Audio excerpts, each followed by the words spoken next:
Al-Quran, risalah, hukum syariat bukan karya Nabi kita Muhammad sallallahu alaihi wasallam. Murni Allah turunkan dari langit dan Rasulullah sampaikan kepada umat seperti yang beliau terima. Di dalam surat Al-Haqqah Allah berfirman, "Walau taqawwala 'alaina ba'dal aqawil la akhadna minhu bil yamin thumma laqata'na minhu al-watin fama minkum min ahadin anhu hajizin." Seandainya Muhammad mengarang atas nama kami sebahagian perkataan, kami akan ambil dengan tangan kanan kami, kami akan ambil dengan tangan kanan kami, lalu kami akan putuskan urat nadinya. Tak seorang pun di antara kalian yang bisa menghalangi kami untuk melakukan itu. Andai Nabi Muhammad mengarang, akan tetapi yang realitanya bukan seperti itu. Nabi Muhammad mendapatkan wahyu dan menyampaikan seperti yang beliau terima. Dalam surah An-Najm, "Wa ma yantiqu 'anil hawa in huwa illa wahyu yuha." Muhammad tidak pernah berbicara melalui hawa nafsunya. Semua itu adalah wahyu yang diwahyukan Allah kepadanya. Apa manfaat dari keyakinan yang wajib tertanam di dalam jiwa kita bahwa Rasul penyampai, bukan pengarang. Syariat bukan berasal dari Rasul. Syariat berasal dari Allah Rabbul Izzati wal Jalalah, pencipta manusia. Apa manfaatnya? Manfaatnya agar kita merasa, agar kita sampai kepada kita keyakinan kita tidak berhak mengarang soal syariat. Syariat bukan apa yang diinginkan, apa semata-mata seperti apa yang diinginkan Nabi Muhammad. Syariat bukan karangan Nabi Muhammad. Nabi Muhammad tidak berhak mengarang soal syariat. Kalau Nabi Muhammad, manusia terbaik di permukaan bumi, manusia paling saleh, manusia paling bertakwa, tidak berhak mengarang soal syariat, berhakkah Anda mengarang soal syariat? Membuat sesuatu yang sesuka Anda, semau Anda, setenang yang Anda inginkan, selezat yang Anda suka, panduan-panduan yang Anda buat sendiri, cara beribadah yang Anda lakukan sendiri, yang tidak ada tuntunan dari Rasulullah SAW, tidak ada wahyu yang berbicara tentang itu.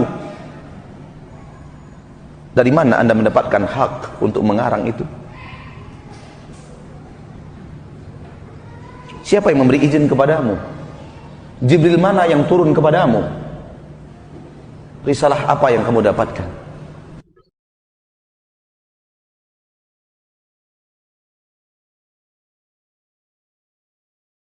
Anda tidak lebih soleh dari Nabi Muhammad, itu pasti. Anda tidak lebih bertakwa dari Nabi Muhammad, itu pasti.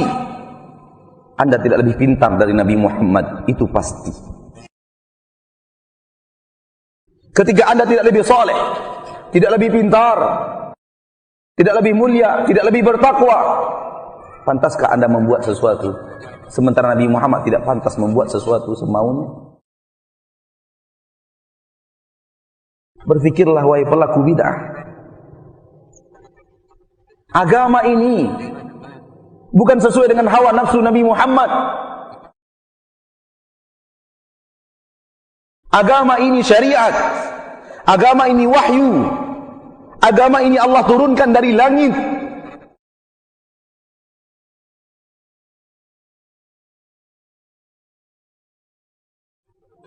Nabi Muhammad SAW ditanya tentang Dzulqarnain.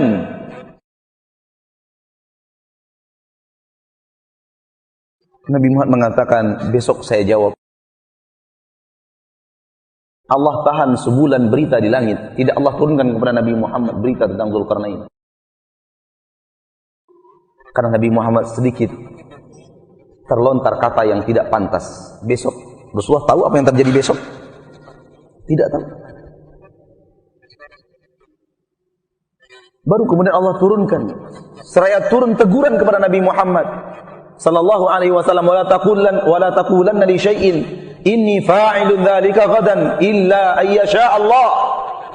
Jangan katakan aku kerjakan itu besok kecuali kamu mengatakan insya Allah.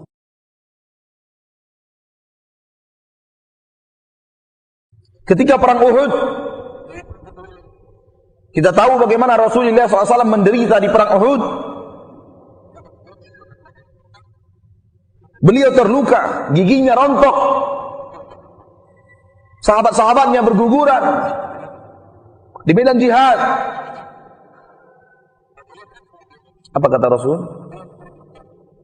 sallallahu alaihi wasallam? Bagaimana akan mendapatkan keberuntungan kaum yang telah melukai nabi mereka? Bagaimana akan beruntung kaum yang melukai dan mencederai nabi mereka sendiri? Turun firman Allah, "Laisa laka minal amri syai'." Soal itu wahai Muhammad bukan urusanmu. Soal mereka mendapatkan hidayah setelah itu atau tidak, itu bukan urusanmu wahai Rasul. Urusan Allah. Dan Allah buktikan Khalid bin Walid masuk Islam, Muawiyah bin Abi Sufyan masuk Islam radhiyallahu anhum. Padahal itu adalah pemimpin-pemimpin Quraisy di perang Uhud. Keahlian dan keilmuan berperang Khalid bin Walid yang telah mencederai umat Islam dan melukai umat Islam di perang Uhud dengan izin Allah. Ketika Nabi mengatakan bagaimana mereka akan mendapatkan petunjuk, Nabi mereka lukai, Allah marah. Allah tidak suka. Allah tidak ridho dengan kata-kata itu. Dan Allah menegur nabinya dengan mengatakan laisa laka minal amri syai'. Urusan itu kamu tidak punya wewenang wahai Rasul. Lihatlah Rasul yang sangat menginginkan Islamnya Abu Talib, paman yang ia cintai dan mencintainya, paman yang mendukung dakwahnya, paman yang menjadi bumper dakwah Rasulullah. Masuk Islamkah pamannya Abu Talib? Tidak. Akan tetapi Salman Al-Farisi masuk Islam tanpa sepatah kata dakwah pun dari Rasulullah SAW untuk Salman Al-Farisi. Hanya Salman Al-Farisi datang membawa makanan, seraya berkata, ini untuk kalian sebagai sedekah. Ia melihat dari kejauhan, Nabi Muhammad tidak mau memakannya. Besoknya datang lagi, seraya berkata, ini hadiah untuk kalian, hadiah dari saya. Dilihat dari kejauhan Rasulullah memakan makanan itu. Taulah dia, inilah Rasul yang Allah Subhanahu wa ta'ala akan utus, yang telah Allah utus. Lalu keesokan harinya Salman Al-Farisi memutari badan Rasulullah, dan Rasulullah tahu bahwa Salman Al-Farisi ingin melihat khatmun nubuwah di pundak Nabi Muhammad. Rasulullah memperlihatkan khatmun nubuwah kepada Salman Al-Farisi. Langsung Salman Al-Farisi masuk Islam tanpa sepatah kata pun dari Nabi Muhammad SAW. Di dalam Kitabul Fawaid, Ibnu Qayyim Al-Jauziyah berkata, seolah-olah Allah ingin mengatakan kepada Rasulnya, wahai Muhammad, kamu inginkan untukmu Abu Talib, namun aku inginkan untukmu Salman Al-Farisi. Allah yang mengatur, bukan kita. Orang yang sadar bahwa agama Islam bukanlah karya Nabi Muhammad. Orang yang sadar bahwa agama Islam tak seorang pun yang bisa menciptakan seperti agama Islam, seperti sempurnanya agama Islam, agama tanpa cacat, agama tanpa salah, agama tanpa khilaf, agama yang tidak bertentangan dengan zaman manapun, di waktu kapanpun. Agama yang bisa mengayomi seluruh manusia, dari seluruh bangsa, seluruh warna kulit, dan seluruh yang perbedaan bahasa, diayomi oleh agama Allah. Dan diatur dengan peraturan yang sempurna, peraturan yang seimbang.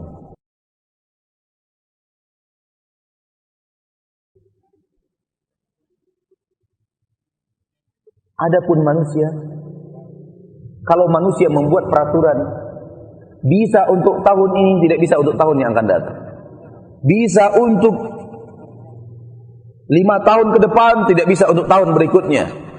Bisa untuk daerah ini, tidak bisa untuk daerah yang lain. Bisa untuk kaum ini, tidak bisa untuk kaum yang lain.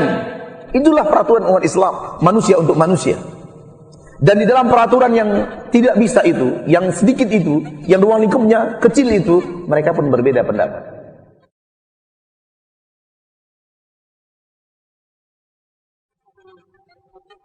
Sehingga orang bisa lari dari hukum. Dijebak dari pasal ini, dia keluar ke pasal ini. Dijebak dari pasal ini, dia keluar melalui pasal itu. Hukum bisa dipermainkan. Tetapi dalam agama Allah yang mulia, tidak bisa. Semua terpagar dengan pagar yang ketat.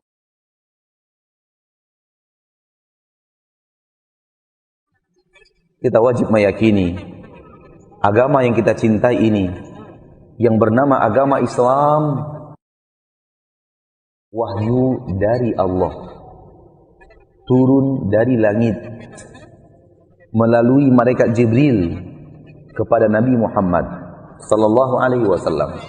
Tugas Nabi hanya menyampaikan.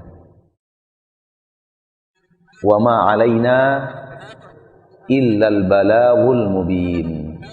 Tidak ada kewajiban kami melainkan menyampaikan penyampaian yang nyata, penyampaian yang jelas. Wa ma 'alaika illal balagh. Tidak ada kewajibanmu wahai Muhammad kecuali menyampaikan.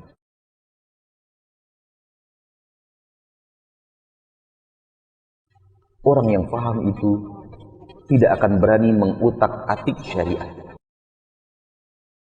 Orang yang paham itu tidak akan berani menambahkan sesuatu yang tidak ada di dalam syariat. Karena dia tahu persis, dia tidak boleh protes kepada Allah. Dia tidak lebih pintar, dia tidak lebih hebat. Allah lebih tahu kemaslahatan hamba-hambanya dibanding hamba itu sendiri. Hai manusia, tahukah anda berapa jumlah rambut yang ada di kepalamu? Lebih kecil, tahukah anda berapa jumlah jenggot yang ada di dagumu? Lebih kecil, tahukah anda berapa jumlah kumis yang ada di atas bibirmu? Berapa jumlahnya? Tidak tahu, mau buat syariat? Mau membuat syariat? Sadarlah wahai manusia, kita ini lemah. Wa khuliqal insanu dha'ifa. Manusia diciptakan oleh Allah lemah. Kelemahan kita mau kita pertontonkan untuk mengutak-atik syariat, membuat hal yang baru yang Rasulullah tidak pernah ajarkan, Allah tidak pernah wahyukan. Di mana kita letakkan logika kita yang sehat?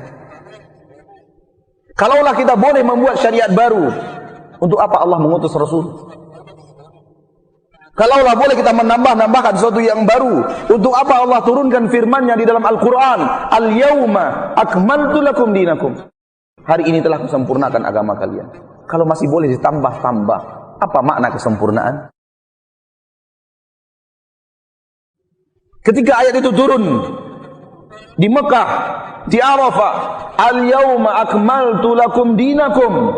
Hari ini aku telah sempurnakan untuk kalian agama kalian. Mayoritas kaum muslimin dari kalangan para sahabat bergembira ria, senang dan bahagia. Agama telah sempurna. Umar menangis.